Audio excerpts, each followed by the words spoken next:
Ассалаумағалейкум. Бүгін неге адамның энергиясы түсіп кетеді? Қанша ұйықтаса да, қанша түнімен 24 сағат ұйықтасаң да ұйқың келе береді, көзің ашиды. Неге олай болады? Сол туралы айтам. Мен есімім Сакен. Мен 2021-де бір кәсіпті бастап 50 миллион мен 60 миллионның арасында өте үлкен қарызға кірем. Өмірінде бірінші рет бұндай үлкен қарыз. И сол кезде басында 22-де ешнәрсе қарамай жұмыс істей берем, бірақ қарызым жауып жатырмын. Бірақ кейін есептеп қарасам, қарызым одан өсіп кеткен ғой. Бұл мышление должниканың бір түрі екен, оны кейін түсінем. Сосын барып 23-те уже жұмысқа үйде ұйықтаймын, жұмысқа барам, жұмыста ұйықтаймын. Короче, көлікпен келе жатам, любой жерде қысат, тоқтаймын да ұйықтап қала берем ғой. И аяқ қолым үйіп, кәдімгі ұйықтап қала берем. Сонымен айлар өтеді, сөйтем жүрем, болмайды. Одан кейін даже әйеліңе деген қызығушылық, және дегенде ол сөзде ұят жоқ қой. Аппендицит болып, ауру болып, жасырсаң өліп кетесің ғой. Сол сияқты даже әйеліңе не жоқ, интим, вообще айлап, ондай өмірі болмаған менде. Сосын бір нем бар, дәрігерім бар, личный, сол кісіге барам. Короче, осындай болып жатыр, вообще ешқандай не чувство жоқ, өліп қалған бір нәрсе. Сөйтіп барсам, анализ тапсырсам, адамның бүйрегінің үстінде надпочечник деген бар екен, қазақшасы есім шығып тұр. Жабысып тұрады екен почканың үстінде надпочечник. Надпочечник ол адамның бүкіл организміне гормондарға жауап береді екен. Кортизол, адреналин, кортизол және гормон бар ғой, стресс, адреналин бәрін реттеп тұратын, бөліп тұратын. Сол азанда оянуыңыз, кешке ұйықтауыңыз, соның барлығы сол гормондарға жауап береді, надпочечник екен. Сөйтіп қарайды да анализге. Сен стресске түстің ба, не дейді? Я деймін, не болды? Мен осындай қарызға кіргенмін, стресске түспе деді. Сөйтіп маған суреттен несін көрсетеді, осылай қатты стресс, қатты депрессия болған кезде прямой надпочечник көреді, надпочечник бүкіл организмді өлтіріп тастайды екен.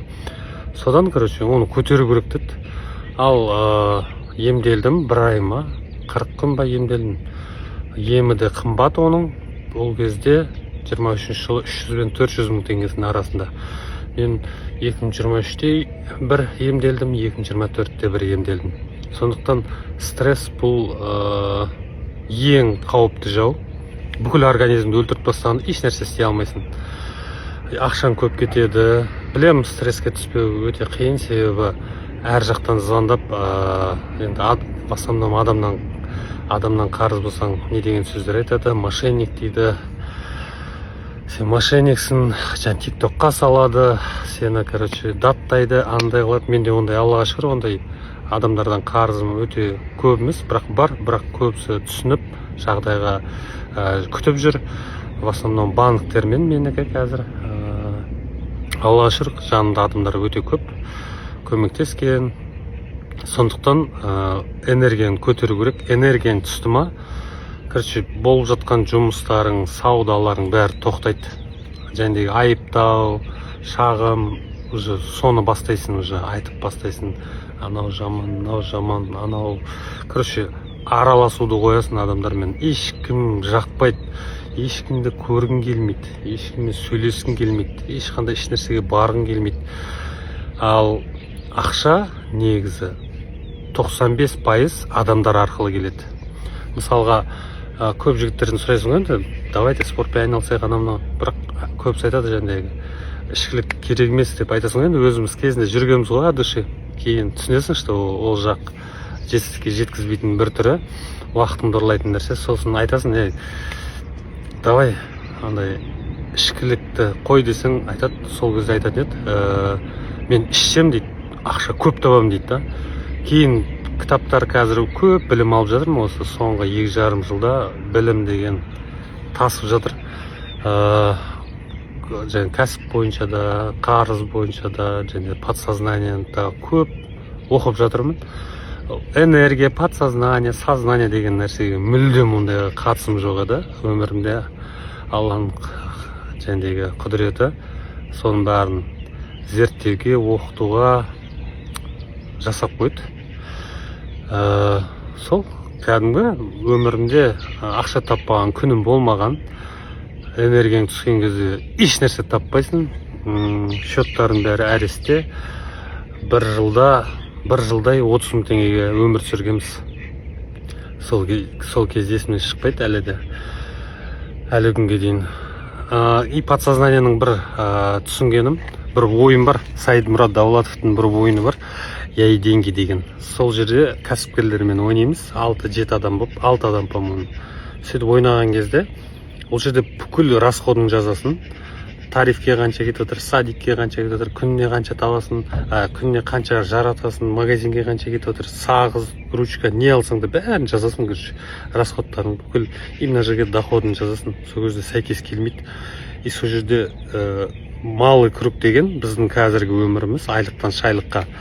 И үлкен круг бұл кәсіпкерлердің кругы, жәндегі миллионерлердің несіне соған шығу керек. Сен ойын ойнап, расходтарын жауып, финансовый грамотностьқа үйрететін ойын. Сөйтіп ойнаған кезде жазасын, и анау зарикпен ойнайсың ғой. Ана кәсіпкерлер 6 түседі, олар кафе сатып алып жатыр, бір-бірімен партнер болып, мынандай сатып алайық, менде мынандай ақша бар, сенде кафе бар, давай бірге бизнес істеп, ақшалар көбейіп жатыр. Менікі бассам бір шығады, налоговая пришла с проверкой, короче, тек расход қой. Мен ходым келеді, тағылсын бір ходтан жүрем, тұрып қалам уже. Сөйтіп сол кезде және Альбина ханымнан сұрайды, ұстазынан, неге, что так, почему так происходит десем, у тебя сознание на расходах, дейді, фокус у тебя на расходах. Ты поменяй фокус на возможность. А как поменять его дегенім, қарыз туралы ойлама, не істесем екен, қай жерден ақша тапсам екен, мен қолымнан не келеді деген ой болу керек дейді постоянно. Сөйтіп отырам да, так, мен қолымнан мынандай келеді, мен мынаны жасасам болады, ананы жасасам болады, так, ананы нені бүйтіп, енді ойымды өзгертемін, келеді ғой 6, тік. А как это работает десем, солай дейді да. Сол подсознаниемен жұмыс істеуді үйрену керек. Қатты қысымдар, өте қатты және сөздер болып жатқан кезде де және бронежилет, щитті киіп алу керек та. Все, короче.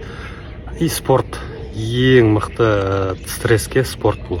Егер қазір жүгіріп, бір силовой тренировкамен айналысамасаңыз, онда жүру керек. Күніне 10 000 шаг, паркте, кешке, и табанның астына түсіп кетеді ғой энергия. Соны көтеру керек. Сол көтергеннен кейін уже возможностьтер келе бастайды. Ар жақтан, жан жақтан сонымен қайтып қарыз құтыласыз, қандай сумма болсын. Ол сумма маңызды емес. Маңыздысы тоқтамау. И стресстің ең мықты көмектесетін бұл мұздай су. Таңертең деп бір мұздай суға түсесің. Бірақ оны да үйреніп алыңыздар. Ауырып кейін не закаленный болып кетесіздер. Мұздай суды ютубтан көріп алыңыздар, қалай бастау керек. Как раз жаз.